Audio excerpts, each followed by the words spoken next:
Mao lang ni timan eh.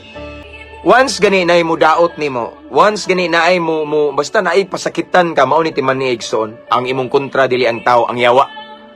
Why?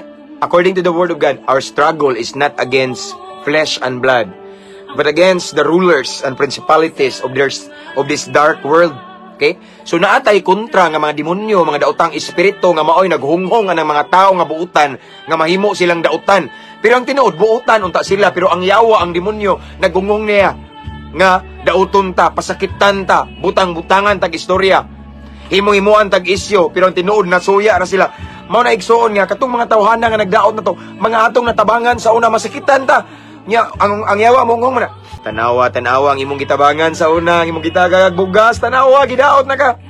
Igsoon ayaw gyud, ayaw og sukol paubos. Dag-a ang daotan, pinagis maayo. Ipakita gyapon nga maayo kanila. Ipakita gihapon nga nahigugma kanila bisag sakit kailang gibuhat. Iampo, ayaw balos, ayaw pag-post sa Facebook nga magabaan ra mo usa ka adlaw. Naray adlaw magsuffer mo, ayaw.